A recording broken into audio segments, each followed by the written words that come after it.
sticking my tongue in the mirror and bending over backwards just to try to see it clearer. My breath fogged up the glass. Boa noite aos colegas médicos de todo o Brasil.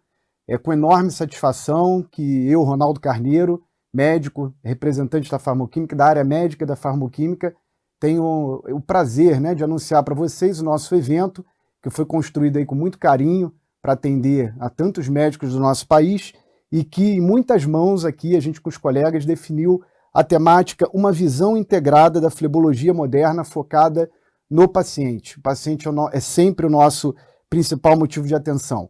E para isso a gente convidou 4 grandes colegas, grandes especialistas, exponentes no Brasil e internacionalmente, a começar pela doutora Renata Bertino, que é membro titular da Sociedade Brasileira de Dermatologia, é professora de dermatologia do curso de medicina da Universidade Estácio de Sá, no Rio de Janeiro, e ela vai falar para a gente sobre a importância da dermatoflebologia na prevenção da hiperpigmentação, que é uma grande preocupação dos cirurgiões vasculares.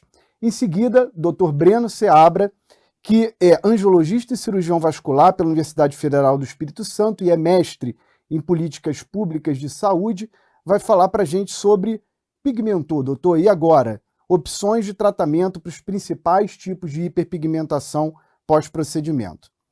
Depois a gente tem o prazer de ouvir a aula do Dr. José Coraça, que é angiologista e cirurgião vascular pela Universidade Federal do Espírito Santo e é ex-presidente da Sociedade Brasileira de Angiologia e Cirurgia Vascular, a Regional Espírito Santo. E, por fim, o Dr. Rodrigo Kikuchi, que é angiologista, cirurgião vascular pela Faculdade de Medicina da Universidade de São Paulo, membro da Sociedade Brasileira de Angiologia e Cirurgia Vascular, da Comissão de Doenças Venosas, Flebologia e Cirurgia Vascular e é professor voluntário da Santa Casa de Misericórdia de São Paulo, que vai nos falar um pouquinho a respeito de um tema diferente, uma coisa importante para nós médicos, que é agregando valor ao tratamento, a importância da experiência do paciente. Então, toda essa jornada do paciente. Então, agradeço mais uma vez a presença de todos. A gente da Farmoquímica espera que seja uma noite realmente produtiva para todos vocês. E a gente vai começar agora ouvindo a doutora Renata Bertino.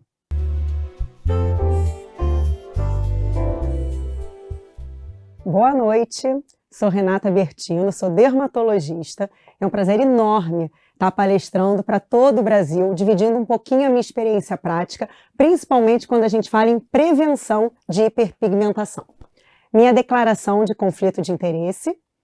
E vou começar justamente direto ao ponto, falando do grande desafio que vocês enfrentam diariamente na clínica de vocês. Quando a gente sabe que 30% dos tratamentos de escleroterapia vão cursar com algum tipo de hiperpigmentação.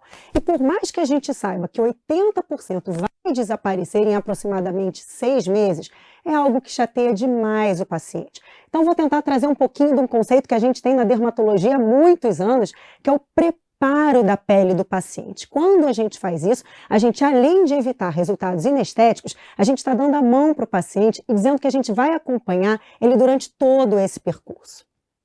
Bom, os objetivos da minha aula hoje são falar dos tipos de hiperpigmentação, o mecanismo de formação das manchas e, principalmente, como prevenir. Começando então sobre os tipos de hiperpigmentação, basicamente a gente sabe de 2. A hipercromia pós-inflamatória e a hipercromia por deposição de hemosiderina.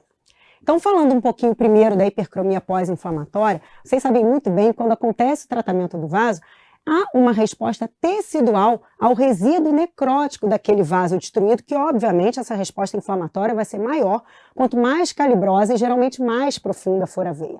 E também pode acontecer concomitantemente a isso o extravasamento de solução esclerosante. Claro que vocês, melhor do que eu, sabem que existem drogas menos agressivas, assim como mais agressivas. O fato é que a junção desses fatores vai gerar uma resposta inflamatória ao tecido e vai acontecer o estímulo dos melanócitos, que vão liberar uma grande quantidade de melanina que vão se depositar anormalmente na derme.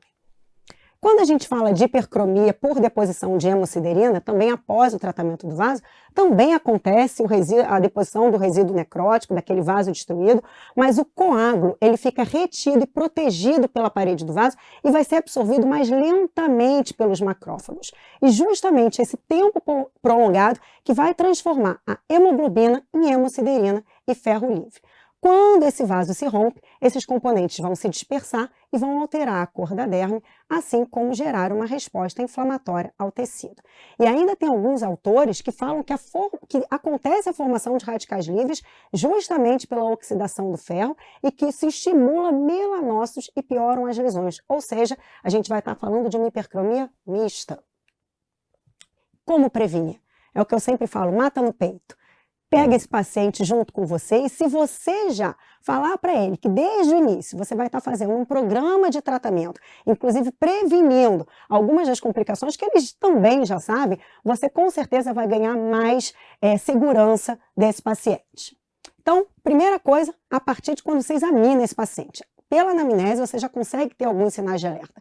Fototipos mais altos têm um risco maior de fazer uma hipercromia. História prévia de cicatrização. Na dermatologia, quando a gente vai tratar qualquer condição de mancha, primeira pergunta que a gente faz para o paciente é: como é que você responde ao machucado? Então, ele hiperpigmenta, ele hipopigmenta, ele já fez queloide?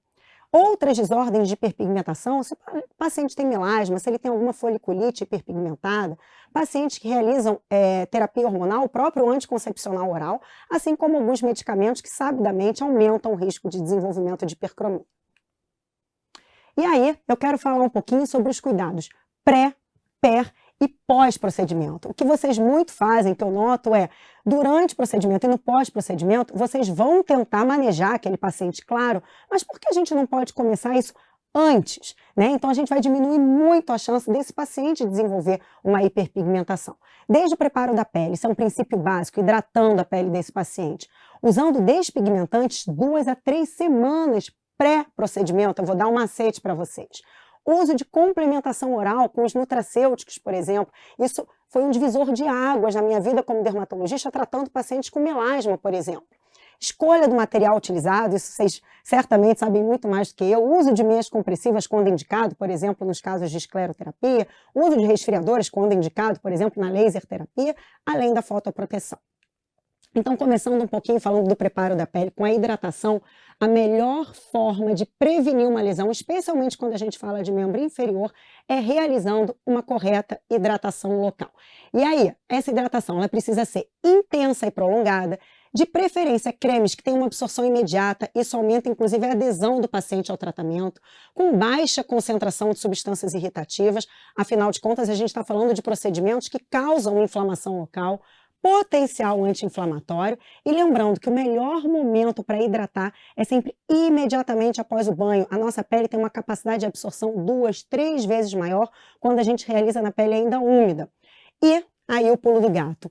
Quem sabe misturar um despigmentante para potencializar esse efeito? Vamos falar sobre isso.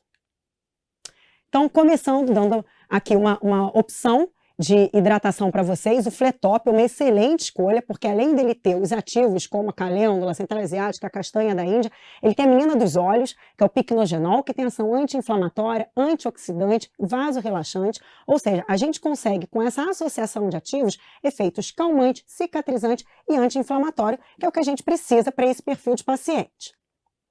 E aqui a gente pode misturar alguns compostos, alguns ativos. Então aqui nesse slide eu estou só citando alguns ativos que podem ser indicados para misturar junto com essa fórmula e a gente potencializar, ou seja, eu vou estar preparando esse paciente de duas formas, tanto hidratando a pele dele, quanto evitando a hiperpigmentação. E agora que vocês já sabem sobre os alvos, ou melanina, ou hemosiderina, ou mista, a gente tem muitas opções de tratamentos disponíveis. E vocês geralmente só usam depois para tratar quando já aconteceu, por que não antes? Então aqui são algumas sugestões de fórmulas. Fiquem tranquilos, quem está assistindo a aula, a gente preparou um e-book para disponibilizar para vocês com todas essas fórmulas. Eu espero que vocês gostem, sem absolutamente conflito nenhum. Eu sou do Rio e eu mando manipular para a maioria dos meus pacientes na fórmula, porque eu conheço a farmacêutica e ela, inclusive, ajudou no desenvolvimento desses ativos. Por exemplo, essa primeira fórmula é o Kligman clássico, né? O retinóico, que é um renovador celular importante, a hidroquinona, que é um excelente padrão ouro, inibidor da tirosinase, com a hidrocortisona, e a gente ainda pode potencializar essa fórmula, por exemplo, usando ácido fítico, usando ácido tranexâmico, que são quelantes, anti-inflamatórios. E não só isso, eu preparei inclusive algumas fórmulas aqui para vocês, como essa que eu estou mostrando com o Point, que é a hidroquinona free. Como eu sei que vocês fazem muitas regiões de dobras, e a hidroquinona, de fato, tem um potencial hipersensibilizante, em dobra, esse poder de sensibilização aumenta ainda mais. Então, por exemplo, pode usar fórmulas hidroquinona free, assim como essa fórmula aqui embaixo, ó, eu estou, por exemplo, misturando a hidroquinona, que é o nosso padrão ouro ainda assim, como inibidor da tirosinase, com o tio glicólico, que é clareador e quelante de ferro. Então, para aquelas hiperpigmentações mistas, onde a gente tem tanto a melanina quanto o depósito de hemosiderina, é uma excelente opção. Então, esse slide a gente basicamente está falando de fórmulas com melanina, e nesse segundo, eu estou falando com depósito de ferro, de hemosiderina. Então, aqui é a fórmula clássica, que vocês com certeza já conhecem, com o tio glicólico, com a vitamina K. E olha aqui embaixo, ó, coloquei potencializadores de fórmula, por exemplo, o alfa-bisabolol, que vai funcionar como calmante e anti-inflamatório. Assim como a gente sabe que o tio glicólico, ó, tem um cheiro ruim. Então, muitas vezes, a gente pode usar outras opções, como essas que eu estou mostrando para vocês, para a gente poder evitar esses efeitos colaterais ou a não adesão do paciente. Também existem produtos industrializados, só que normalmente eles vêm numa quantidade menor e acabam sendo um pouco mais caros, mas, por exemplo, o Vitacid Plus, ele é a nossa fórmula de Kligman. A gente tem o próprio tio Glic, que é um bastão, tio glicólico, só que numa concentração menor. A gente tem cremes clareadores com tranexâmico, com glicólico, com cisteamina. Enfim, excelentes opções para que a gente possa fornecer para esse paciente. E a gente pode complementar oralmente. Esse é o pulo do gato. Então, o Flebon, por exemplo, que é o piquenogenol, que é um extrato padronizado obtido da casca do pinheiro francês, ele é rico em procianidinas. Então, ele tem uma ação antioxidante muito potente. Ele combate os radicais livres. Lembram que eu falei lá no início da aula que essa oxidação do ferro produz radicais livres que estimulam os melanócitos a produzir melanina? Então, ele vai agir aí, assim como tem ação anti-inflamatória, reduzindo a melanogênese por inibição da tirosinase, e ele ainda amplia o efeito fotoprotetor dos protetores solares. A minha posologia de indicação são 100 mg dia, ou seja, 2 comprimidos dia, 2 semanas antes do procedimento e se estendendo até a recuperação completa da pele. Aqui, um dos artigos que comprova esse efeito antimelanogênico através da inibição da tirosinase, assim como outro artigo falando do efeito profilático na deposição de hemosiderina. Então, o fato que Flebon é o único flebotônico que comprovadamente atua na prevenção dos 2 tipos de hiperpigmentação.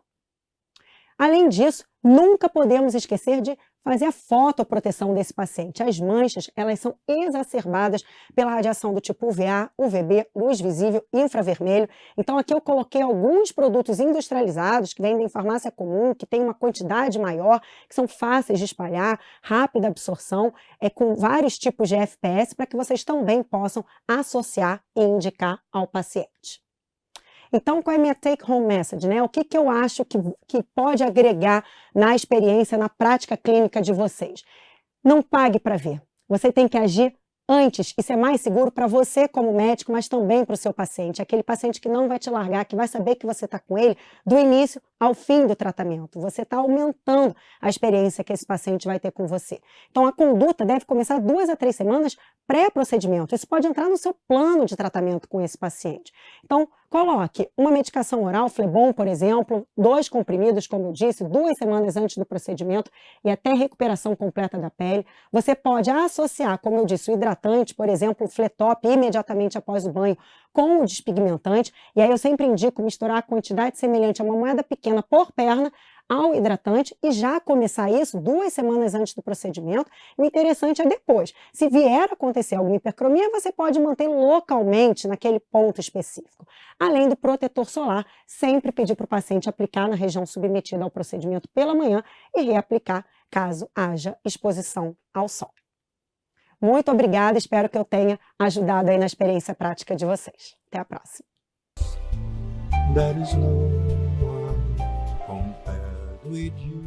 Boa noite, então vamos dar continuidade ao Angel Prime Academy e eu vou falar sobre agora o tratamento da hiperpigmentação. Então se manchou, e agora?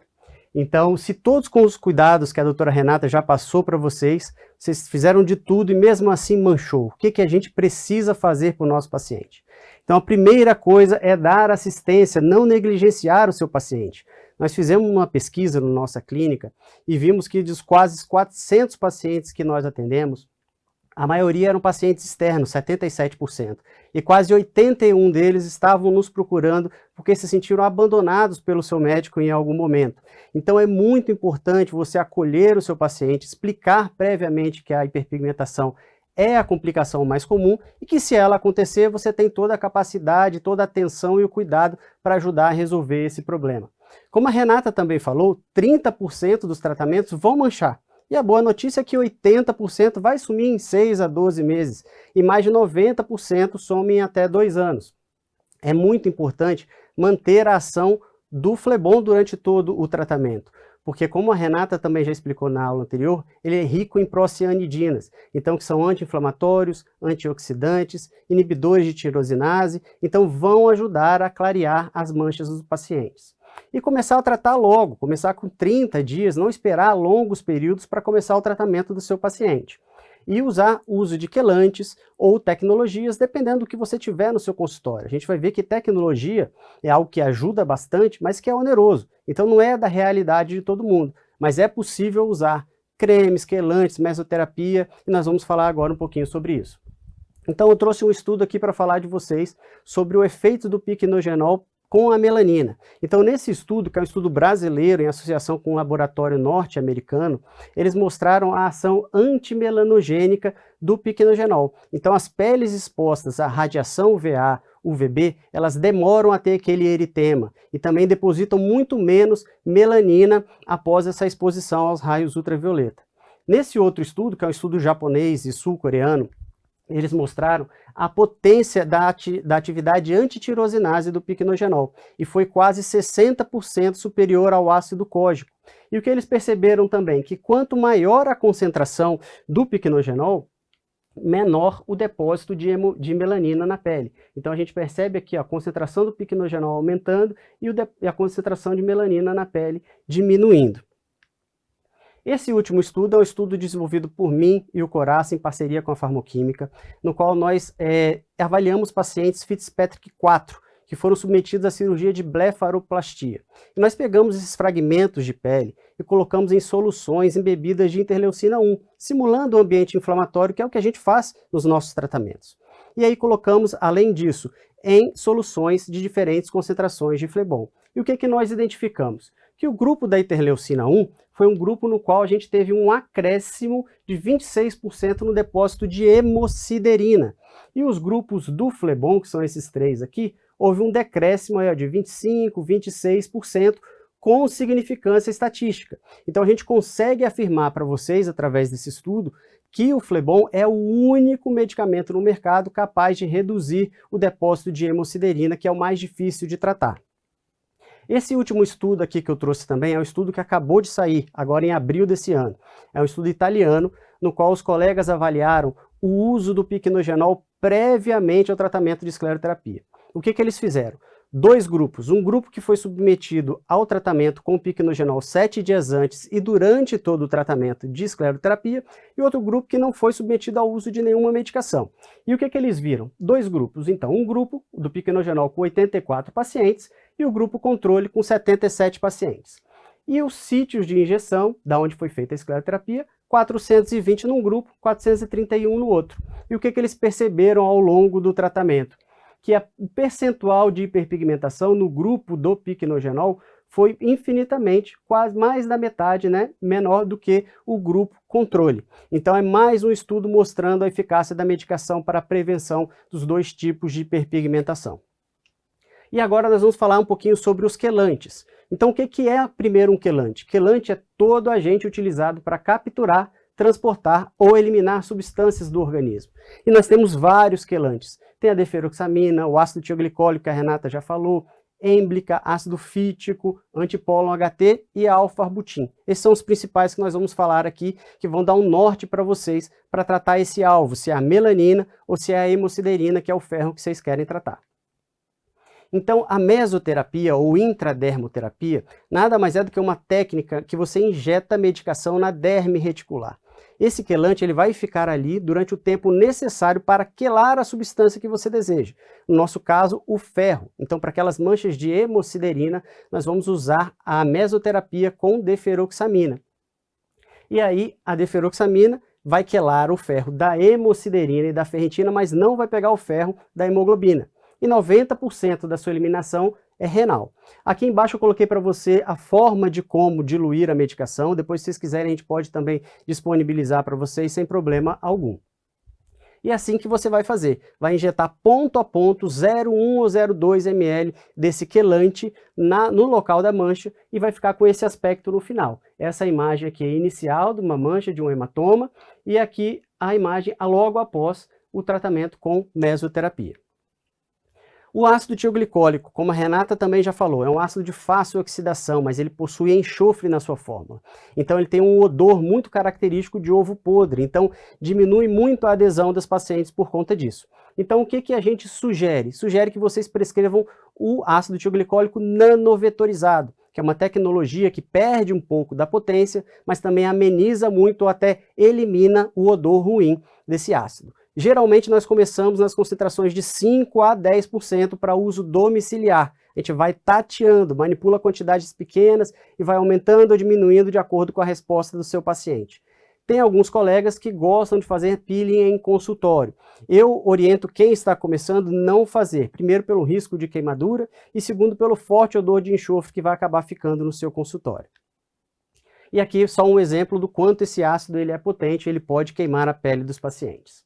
Então vamos falar um pouquinho também do ácido fítico, que ele vai quelar o ferro e o cobre, e geralmente ele é associado aos outros cremes, não é passado, não é prescrito sozinho, tá? O antipólon HT, ele já vai degradar a melanina, já não é para o ferro mais, nem o cobre, ele vai pegar a melanina depositada na pele. E ele geralmente é prescrito de 1 a 4% nas suas formulações. O alfarbutin é uma hidroquinona estabilizada, então não vai ter aqueles efeitos irritadiços da hidroquinona, que tem um risco maior, inclusive, de dar hipopigmentação na pele. Então é muito bom para quem está começando a prescrever o alfarbutin em cremes de 1 a 3%. As tecnologias também são importantes, não são estritamente necessárias. A luz pulsada ela é muito boa, entretanto ela é limitada para tons de peles mais claros, até Fitzpatrick 3. Geralmente nós usamos filtros de 540 ou 580 nanômetros, mas repito, tem que ter muito cuidado com o tom de pele do paciente para não causar queimaduras e consequente hipopigmentação. E o Q-Switched, ou a Chroma, que é a marca mais conhecida do Q-Switched laser, a gente vai ter uma explosão daquele pigmento, né, por conta desse laser, e os macrófagos vão ali capturar e eliminar esse pigmento. Então o que nós orientamos? Que você vá tateando de acordo com o tom de pele, de acordo com o tom da mancha, e o objetivo nosso nesse tratamento é um leve frost. Então a gente vai ficar com uma leve esbranqueamento da pele naquele local. Não é um frost muito intenso para não causar uma hipopigmentação e nem nenhuma reação, que é como se não tivesse feito o tratamento, ok? Aqui eu trouxe alguns casos clínicos para mostrar para vocês. Então esse é um caso do paciente que fez uma escleroterapia com espuma e nós tratamos apenas com hidratação da pele, o uso do Flebon e também o uso de medicações tópicas, quelantes tópicos apenas. Então a gente conseguiu uma evolução muito boa desse caso, sem usar nenhum tipo de tecnologia. Isso é um bom exemplo para vocês que a gente consegue tratar sem usar tecnologia. Esse segundo caso foi um caso muito desafiador. Foi uma paciente que fez uma lipoaspiração nas duas coxas, evoluiu com um hematoma violento, e esse hematoma evoluiu com uma consequente mancha. E esse paciente buscava muitos tratamentos, muitos colegas, e não conseguia resultado com nenhum deles.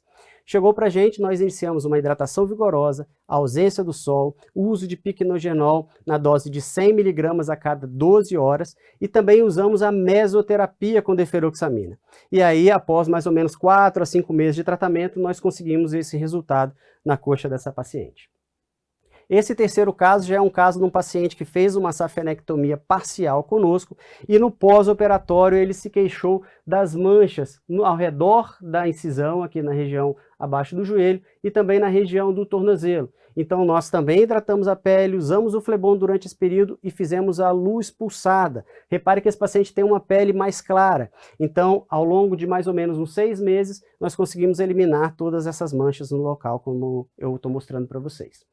Esse outro caso é um caso típico de espuma, então a gente consegue ver inclusive o sítio da punção da espuma e todo o trajeto da veia tratada. E a gente usou, além da hidratação, usou quelantes tópicos e também a mesoterapia. Essa imagem do meio mostrando como a pele fica irritada, avermelhada logo após uma sessão de mesoterapia. E o resultado final com uma eliminação completa dessa mancha. Por fim, acho que é o caso mais desafiador para a gente da flebologia, são as dermatites ocres. Então, nesse caso em específico, nós usamos todo o nosso arsenal. Nós usamos, além da hidratação da pele, a ausência de sol, uso do Flebon, nós também fizemos o Q-switched laser, nós fizemos a mesoterapia e o uso de quelantes tópicos. Então, a gente tratou esse paciente ao longo de aproximadamente 1 ano e conseguiu esse resultado que, ao meu ver, foi muito satisfatório. Então, só para terminar então essa aula de tratamento, eu já vou mudar agora para a questão do lipedema. Então, estudando bastante o piquenogenol, que é uma medicação que nós gostamos bastante de estudar, nós vimos no nosso dia a dia, começamos a prescrever para os pacientes com lipedema. E a gente começou a ver esses resultados que eu estou mostrando para você. E isso nos gerou o nosso estudo com relação ao lipedema. Nós fizemos uma proposta, um desenho de estudo duplo cego, randomizado, junto com o apoio da Farmoquímica e com a Rofag. Nós fizemos agora 2 grupos, um grupo controle tomando placebo e um grupo tomando piquenogenol, duplo cego, randomizado. Estamos avaliando essas pacientes com lipedema, tanto em escala de qualidade de vida, como também em bioimpedância, que são exames objetivos, e também através de ultrassom, que está sendo realizado nessas pacientes. E muito provavelmente nós vamos trazer resultados para vocês já no Congresso Brasileiro de Cirurgia Vascular. Então eu gostaria de agradecer a vocês a atenção, muito obrigado, e agora o Dr. Coraça vai continuar a aula falando sobre lipedema.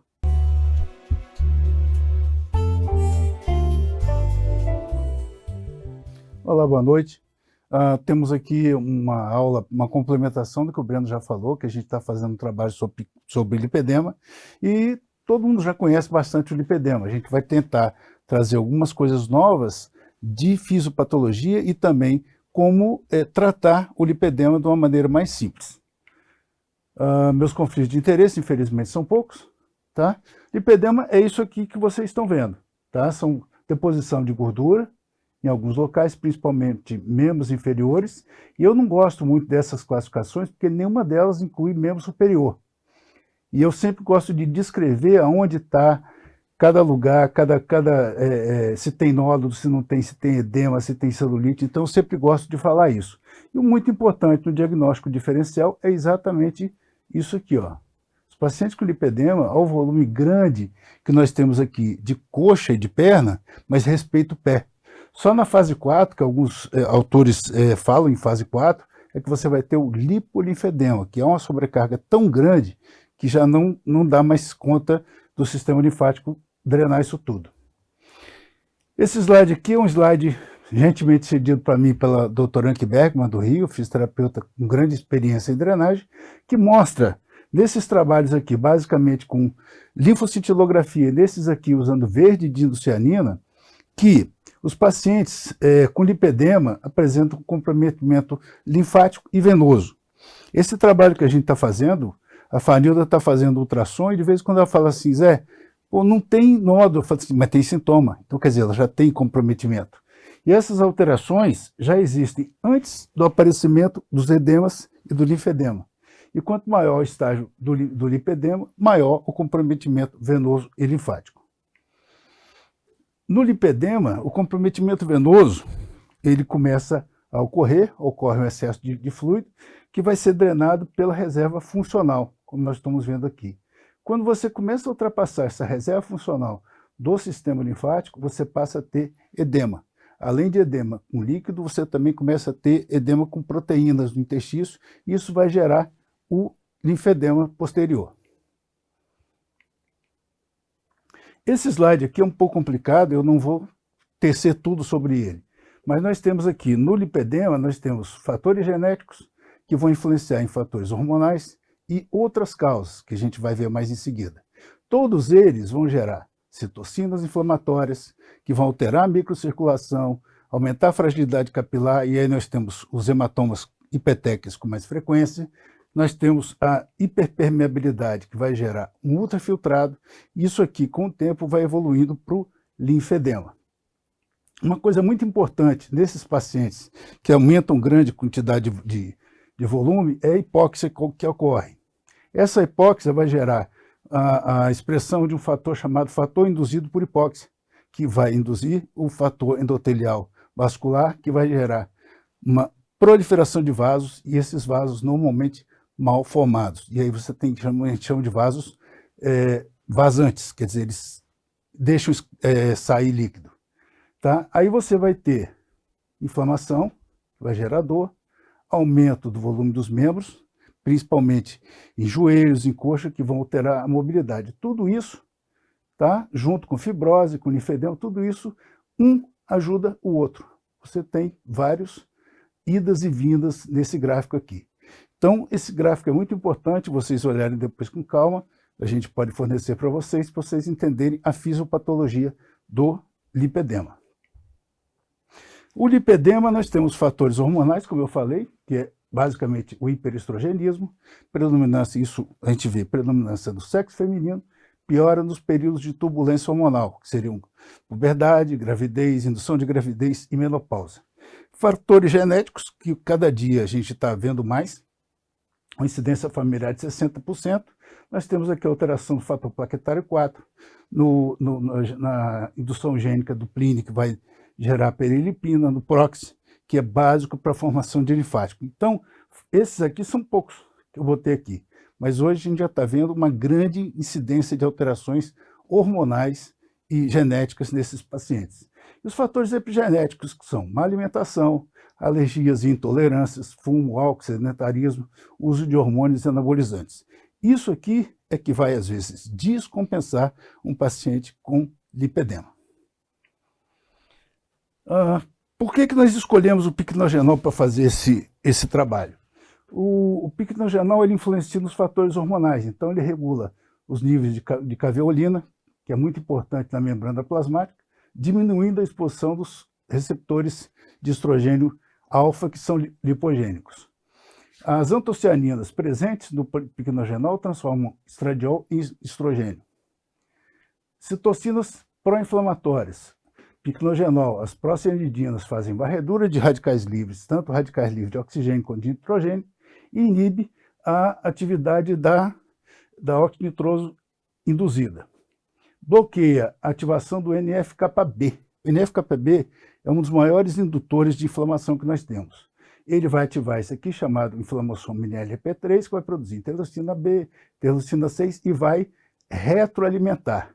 A gente vai, nos próximos capítulos, está se estudando muito isso aqui, a influência principalmente das bactérias intestinais no lipedema, a gente vai ver uma importância muito grande desse eixo aqui, tá? Então essas citocinas, além das citocinas pró-inflamatórias, as moléculas de adesão vascular, isso tudo vai gerar o quê? Vai gerar edema, vai gerar inflamação do vaso. E o picnogenol também, as procianidinas estimulam um outro fator de transcrição chamado NRF2, que produz citocinas anti-inflamatórias, como interleucina 10, e enzimas antioxidantes, como superoxidismutase, catalase, glutationa peroxidase. Bloqueia a COX-2, que você vai ter menos prostaglandinas, leucotrienos, inibe a liberação de histamina pelos mastócitos e diminui a expressão da proteína quimiotáxica de monócitos, que é muito importante nessa inflamação do lipedema. Estabiliza a membrana dos capilares sanguíneos e linfáticos, diminui a transsudação de líquido, então você vai ter menos edema, menos inflamação e aumenta o bombeamento linfático. Inibe a expressão, como eu falei, desse fator induzido por hipóxia alfa, que vai gerar o fator endotelial, e diminui também a expressão de endotelina 1, que também tem uma grande influência na formação de novos vasos. Estabiliza as fibras colágenas e elásticas, aumenta a produção de colágeno e ácido hialurônico e diminui a expressão de metaloproteinases, que também são muito importantes nesse fenômeno de inflamação. Aí a gente está falando de gordura. Por exemplo, o piquenogenol ele promove lipólise por ativação da AMPC e diminuição do fosfodiesterase 3.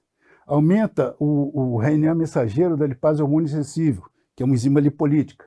Aumenta o RNA mensageiro da triglicerilipase, que é outra enzima lipolítica. Diminui os níveis de perilipina A, que é uma proteína que envolve essas gotas de gordura, facilitando a ação da lipase hormônio sensível, que também é lipolítica. Acabamos de falar ali. Diminui o acúmulo de lipídios em adipócitos 3T3L1, que são normalmente os adipócitos usados em culturas de células. Diminui a expressão do PPR-gama, inibe a proliferação de pré-adipócitos, aumenta a oxidação de ácidos graxos e a capacidade oxidativa mitocondrial, que a gente chama de brownificação ou escurecimento desse tecido adiposo branco, que vai aumentar a queima de triglicerídeos e vai diminuir a quantidade de gordura. E também tem uma importância na alfa-glicosidase intestinal, diminuindo a absorção de glicose. Obrigado. Qualquer dúvida a gente vai estar à disposição de vocês. E como o Breno falou, a gente está fazendo esse trabalho para mostrar, para provar, fora a nossa experiência clínica, a gente já tinha antes, que a gente pode realmente ter um benefício muito grande, uma medicação segura e barata para o nosso paciente. Muito obrigado.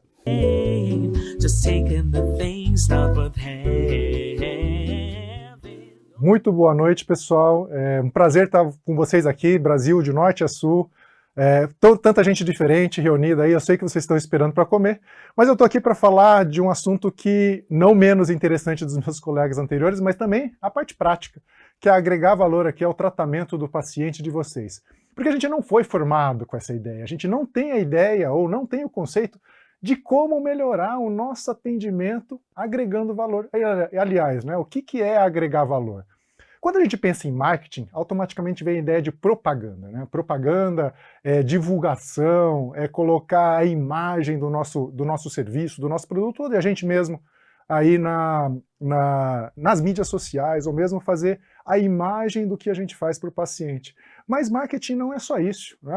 O Philip Kotler, que é um dos pais do marketing atual, ele fala que marketing é a ciência e a arte do quê? De você conseguir agregar valor. Então marketing não é propaganda. Marketing é uma poderosa ferramenta de você fazer o seu serviço, fazer o seu trabalho ser reconhecido de uma forma que ganhe valor. Na verdade, isso que é o marketing, é isso que a gente tem que buscar. Olha um exemplo muito simples. Alguns de vocês estão tomando aí uma latinha de Coca-Cola, outros devem estar tomando um belo de um vinho, mas vamos usar aqui o exemplo da Coca-Cola. Uma latinha de Coca-Cola é uma latinha de Coca-Cola em qualquer lugar. Isso, pessoal, a gente chama de commodity. E se você tem o mesmo produto com dois preços diferentes, você vai pelo preço.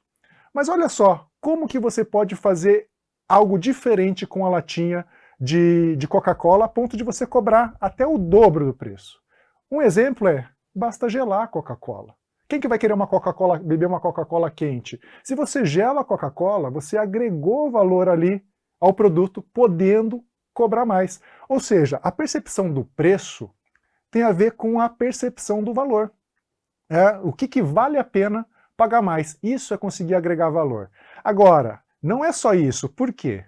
Hoje em dia, você vai em qualquer restaurante, ou vocês que estão aí esperando ansiosamente para comer, você pede uma Coca-Cola, em geral ela vem gelada em qualquer lugar. E aí, é natural que, com o tempo, todo produto que antes era um valor agregado passa a ser commodity, passa a ser a mesma coisa. Por isso que a evolução do nosso tratamento, a evolução do nosso serviço é algo constante. O processo, portanto, de agregar valor é um processo constante aí no trabalho que vocês vão ter no consultório de vocês. E isso espero mesmo a partir de amanhã que vocês comecem a pensar nesse assunto.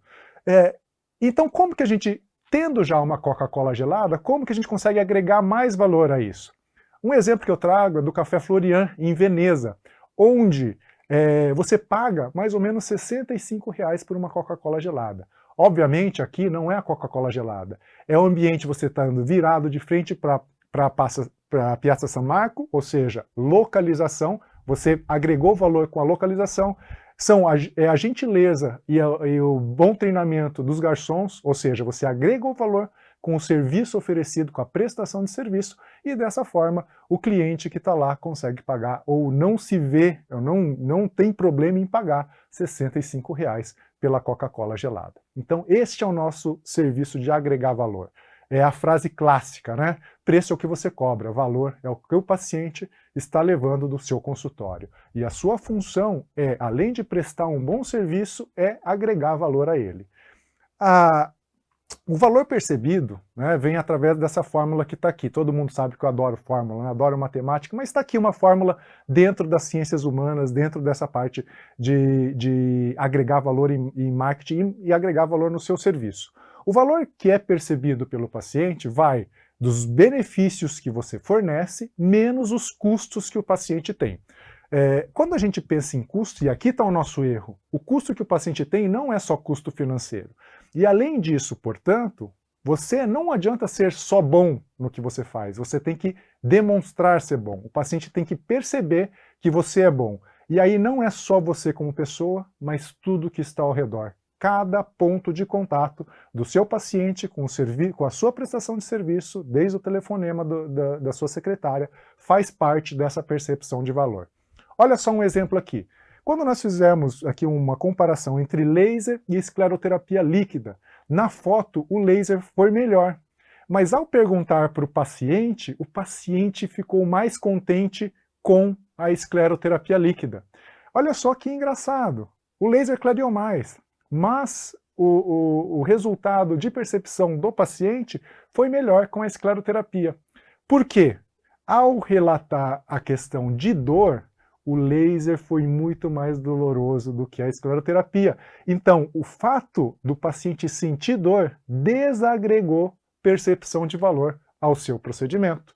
Então veja só que não é só entregar o bom resultado, mas quando a gente está falando de serviço, agregar valor tem a ver com todo o conceito de experiência do paciente em cada ponto de contato desse paciente com o serviço de vocês.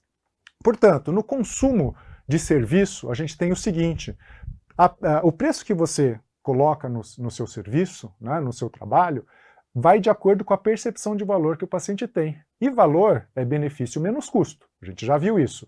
Se você aumenta o benefício, obviamente você aumenta o valor. Ao aumentar o valor, você pode aumentar o preço. O problema é que aumentar benefício muitas vezes aumenta o seu custo, o custo do seu trabalho, ou seja, quanto que você precisa investir ou aplicar. Agora, se você reduz custo, você também aumenta a percepção de valor. E ao aumentar a percepção de valor, você também pode aumentar o preço. E aqui que entra a grande coisa. Custo não é só custo financeiro, mas sim pode ser custo físico, psíquico ou até social.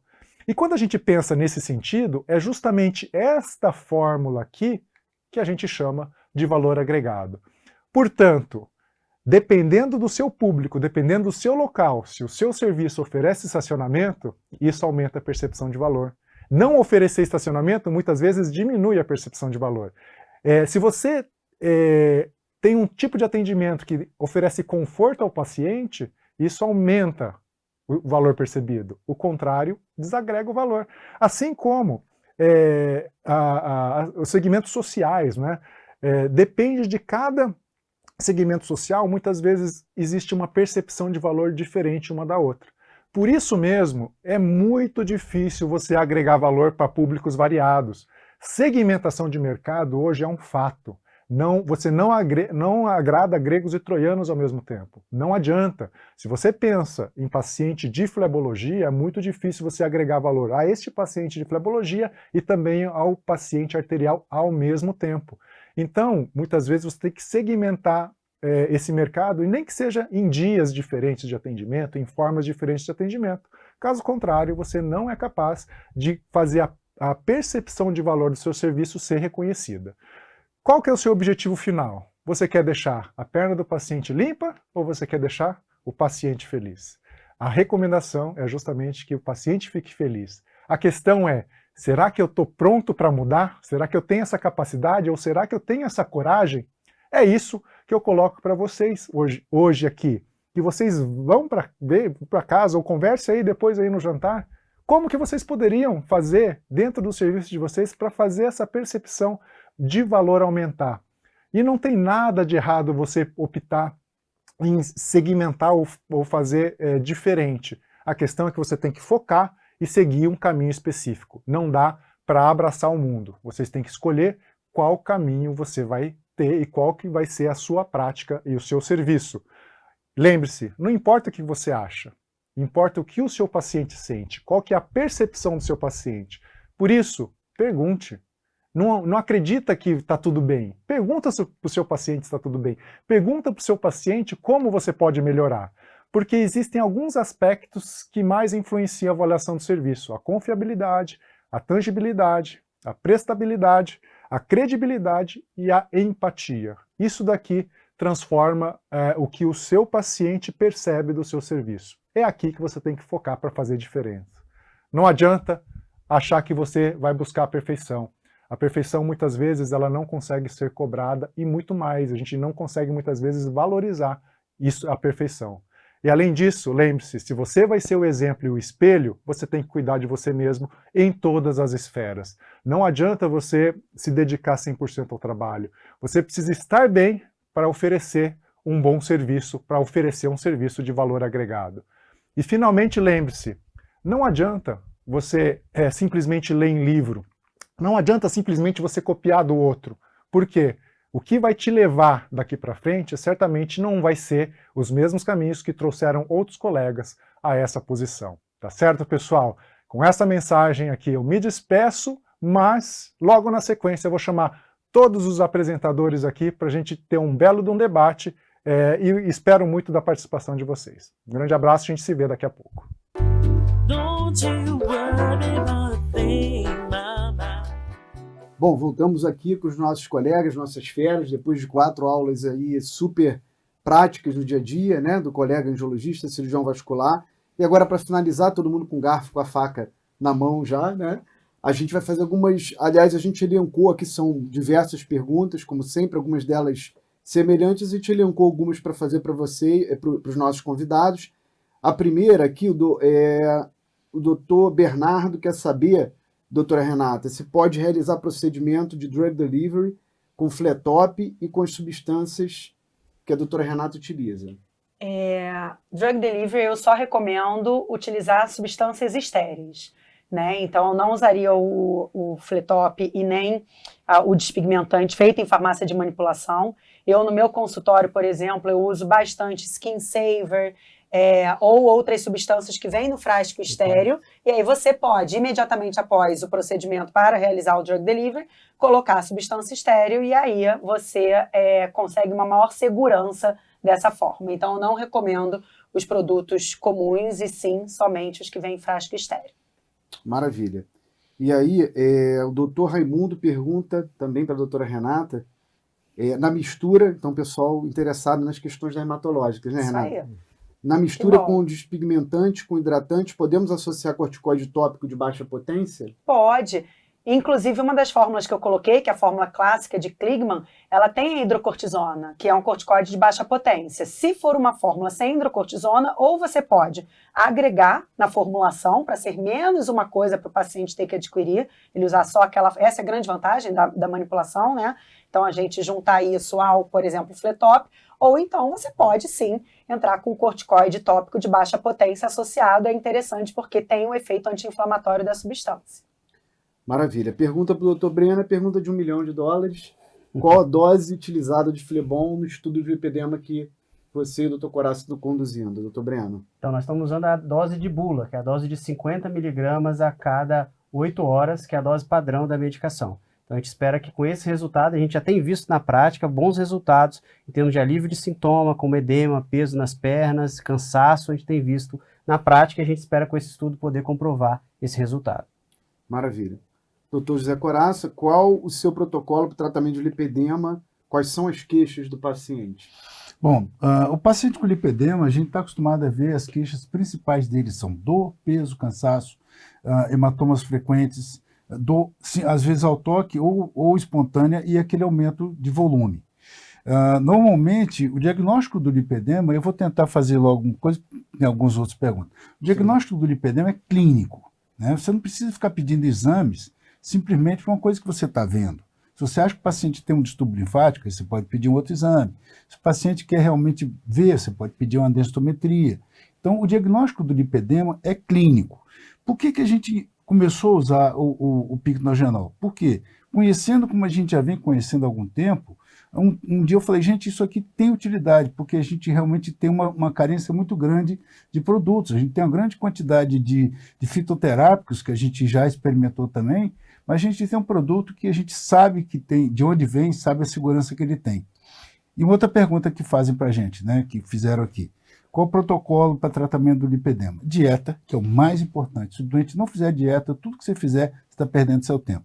Dieta, atividade física, drenagem linfática e, às vezes, o uso da compressão elástica em alguns pacientes. Maravilha. Uma pergunta para o doutor Kikuchi, né, que deu uma palestra que foge um pouco do tradicional. A gente sabe que as faculdades de medicina hoje elas têm dentro do projeto pedagógico uma disciplina de gestão e empreendedorismo que é inclusive obrigatória, justamente por a nossa dificuldade de conseguir compreender esse tipo de transformação da cabeça do médico. Então, quais seriam os pilares mais importantes para essa transformação? Imagino eu que seja transformação no sentido de conseguir aplicar esses conceitos que você mostrou. A primeira coisa é querer. Primeira coisa, você tem que querer, tem que ter vontade de mudar ou de aplicar algo que você não aprendeu. E a partir da vontade vem a segunda coisa, que é conhecimento. Então você tem a vontade, vai para o conhecimento. Depois de ter vontade, ganhar o conhecimento, aí vai efetivamente aplicar. E aí uma dica, que não é uma dica, é uma recomendação. Vai aplicar, você não sabe tudo. Você é técnico em medicina. Tá? Então, procura ajuda. Reconhece a sua limitação e procura ajuda. A gente está aqui com competências bastante diferentes. Vocês aí no jantar têm colegas também que têm competências diferentes, apesar de todo mundo ter a mesma formação técnica. No momento que a gente compartilha, aí a aplicação fica muito mais direta. Então, complementar. Né? Complementar. Vontade, conhecimento, pedir ajuda. Pronto. Legal, maravilha. 3 ótimos primeiros passos. Doutora Renata, novamente, o pessoal está curioso aqui para a participação da doutora Renata. Obrigado pela excelente apresentação. Qual a dose ideal do Flebon para FITs mais altos? 300, 400 miligramas em dose única ou fracionada? Bom, dose máxima que eu utilizo são 200 miligramas, e aí eu fraciono essa dose em 2 tomadas dia. Tá? Eu peço o paciente tomar. Como o picnogenol, nesse caso, tem um efeito de potencializar a fotoproteção, eu gosto de pedir para o paciente tomar pela manhã, no momento que acorda, então 2 comprimidos, toma 100 miligramas pela manhã, e depois, na hora do almoço, eu peço para o paciente tomar novamente 100 miligramas, é a dose máxima que eu realizo no paciente. Quando eu preciso fazer uma dose de ataque, inclusive, eu começo, o paciente que tem uma tendência a hiperpigmentar mais. Então, eu começo com a dose de ataque, e depois, na manutenção, a gente baixa para 100 miligramas e até 50 miligramas, caso seja o caso. Mas eu sempre faço, no mínimo, 100 miligramas de picnogenol. Agora eu tenho uma pergunta para os 3 aqui. Porque assim, hoje a gente está numa campanha de preservação da receita médica, né, da nossa prescrição. A gente está falando do picnogenol, tudo a gente sabe que existe a possibilidade de manipulação. Eu queria ouvir de vocês, né, especialmente também, né, de uma dermatologista e do Coraça ou do Breninho, que gostam muito de estudar esses segmentos, o que vocês enxergam de diferente? Né? Por que um produto farmacêutico e não a gente solicitar uma manipulação? Bom, isso aí já foi provado, que você não consegue atingir a concentração ideal nesses manipulados. Você não sabe de onde vem esses produtos. É a história do ginkgo biloba. Às vezes você não pode usar a fruta, mistura aquilo tudo. Então você começa a ter complicações. Vocês viram aqui, eu tentei mostrar, né, na minha aula, a quantidade de interações, a quantidade de ações do picnogenol. Então não adianta você tentar usar um produto manipulado, que é um pouco mais barato, se o doente não vai ter o retorno. Por que eu resolvi usar o picnogenol? Porque eu olhei e falei, gente, está aqui, ó, a bibliografia está aqui, está provado, e foi provado já por A mais B que não se consegue fazer a dose ideal com a manipulação.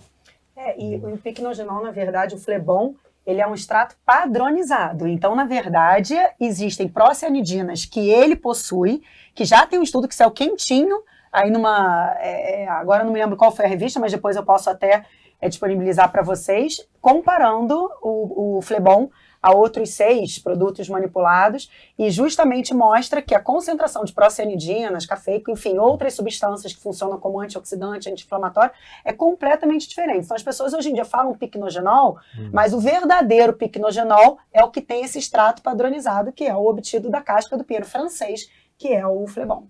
A gente falou picnogenol para não parecer comercial. Sim. Né? O objetivo aqui não é ser comercial, Exato. é realmente mostrar a ação do produto. Perfeito. Agora aqui, se a gente rolar aqui, a gente vai ver que tem uma série de perguntas, então vamos tentar fazer a coisa mais rápida para a gente conseguir atender ao máximo. Temos mais uns 2 minutinhos, 3 minutinhos. Doutor Coraça, alegria revê-lo, mesmo que online. Parece que a gente ainda está na pandemia, né? Qual a dose do Flebon para iniciar fase inflamada e manutenção? Por quanto tempo associa algum outro medicamento? Doutor Rodrigo de Vita, Belo Horizonte, Minas Gerais. Tudo bem, Rodrigo? Boa noite. Realmente, a gente usa algumas outras coisas, mas o que eu te falei, o mais importante é a dieta. Se o doente não fizer a dieta, ele vai continuar inflamado. Os últimos trabalhos que eu estou lendo é exatamente na interação da microbiota agindo sobre esses pacientes com lipedema. Então, a gente usa o que é de bula, de 150 miligramas, tempo que o paciente pode usar, e às vezes em alguns pacientes você usa indol 3-carbinol, você usa curcumina, cada um deles com indicação. O que você tem que tentar é não fazer uma coisa muito cara, muito grande, porque o paciente vai fazer um mês e não vai fazer de novo. Então você vê o paciente, qual é a queixa maior? Dor? Vamos tratar a dor. Qual é a queixa maior? Edema? Vamos tratar o edema. Sim. Então você pode fazer isso passo a passo e ter a certeza que o paciente vai agregar a você, o paciente vai entender a necessidade da dieta, da atividade física, e você vai sempre dando uma coisa a mais para ajudar nesse desenvolvimento da paciente. Porque isso é muito importante. A paciente com lipedema é uma paciente injustiçada. Ninguém acredita que ela realmente se dedica. Então você está ali ajudando, e muito importante, é o que o Kikuchi falou ali, é empatia. É você dedicar tempo para essa paciente. Às vezes você está ali fazendo a consulta, o paciente começa a chorar na sua frente. Né? Então, a gente usa a dose de bula, 150 miligramas, e às vezes agrega algumas outras coisas. Tá. Doutor Breno, rapidamente, a doutora Helena Araújo de Curitiba pergunta onde comprar a deferoxamina e qual o nome comercial. Tá, a deferoxamina ela é basicamente comercializada por 2 laboratórios, Novartis ou Cristália, tá? O mais comum é o Desferal, que é o nome comercial, tá? Então você entra em contato, geralmente é pessoa jurídica, tá? Eles não vendem para pessoa física, sempre CNPJ de clínica ou hospital, e aí você consegue adquirir, que é da onde a gente acaba adquirindo. Uma parte das vezes a gente adquire pela Cristália, parece que agora está tendo uma dificuldade de conseguir, e as últimas aquisições que a gente fez foi da Novartis, se eu não me engano. E aí a gente tinha uma empresa, se não me engano, em Florianópolis, que fornecia isso. Ok. Agora, como a sua palestra foi a última, acabou que começou a chegar agora, mas tem uma interessantíssima aqui que eu desconhecia, eu acho que muitos dos colegas também. Doutor Kikuchi, parabéns pela abordagem. A experiência do paciente é tão importante que já existe a Sociedade Brasileira do Paciente. O que acha disso? Eu acredito assim, tudo que ele vem de união, assim, mesmo a resposta do paciente, isso vem benéfico, porque se você está preocupado com o bem-estar do seu paciente, está preocupado com essa experiência do paciente, por que não ouvir uma sociedade de pacientes? Sim. Como eu disse, a gente não pergunta. Quantos de vocês fazem NPS do paciente de vocês? Quantos de vocês perguntam o que você podia fazer melhor? Entendeu? Essa que é a questão. Você acha que está tudo bem. Acha que o seu atendimento foi bom, mas você perguntou. Perguntou se está bom? Cara, pergunta. Então, uma associação de pacientes nesse sentido, veja só, é ao contrário, a gente não precisa combater, pelo contrário, a gente tem que trazer perto.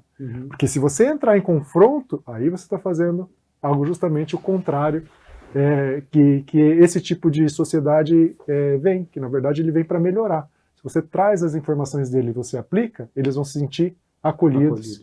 E vai ser muito melhor para todo mundo. Perfeito.